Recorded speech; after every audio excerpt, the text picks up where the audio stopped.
তেলকই তোমরা কিভাবে বানাও আমার মতন একবার এইভাবে বানিয়ে দেখো, খেতে দারুণ লাগবে।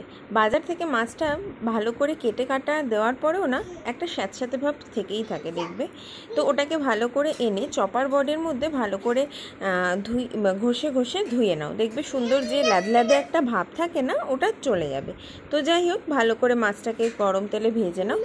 ভেজে তুলে নেওয়ার পরে ওই তেলের মধ্যে অল্প একটু কালো জিরে আর কাঁচা লঙ্কা সোমবার দাও। দেওয়ার পরে একটা মিক্সিং বলে, গোটা পেঁয়াজ দেবে না, বড় যদি পেঁয়াজ হয় অর্ধেক দেবে, অর্ধেক পেঁয়াজ, টমেটো আর কাঁচা লঙ্কা দিয়ে ঝাল যে যার পরিমাণ মতো দেবে, দিয়ে ওটাকে পেস্ট করে তেলের মধ্যে দিয়ে দাও।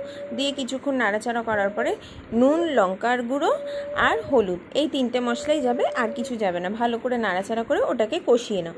তারপরে দেখবে তেলটা ছেড়ে ছেড়ে এলে ওর মধ্যে জল দিয়ে মাছগুলো ভালো করে, যখন জলটা ফুটে যাবে, আর আমি একটু সামান্য চিনি ব্যবহার করি, কেন কি একটু চিনি দিলে না টেস্টটা একটু অন্যরকম লাগে। তো দেখো এখানে কষা কষা হওয়ার পরে সামান্য জল দিয়ে যে যার পরিমাণ মতন জলটা দেবে। দেওয়ার পরে মাছগুলো, জলটা যখন ফুটে যাবে, মাছটা দিয়ে কিছুক্ষণ রেখে সুন্দরভাবে সার্ভ করো।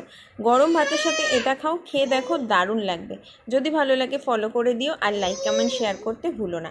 এইভাবে একবার বানিয়ে খেয়ে দেখো, দারুণ লাগে। চলো আজকের মতন ভাই, আর দেখো আমার সুন্দর তেলকই তৈরি হয়ে গেছে। তো কারা কারা এইভাবে খাও আমাকে জানিও। চলো বাই।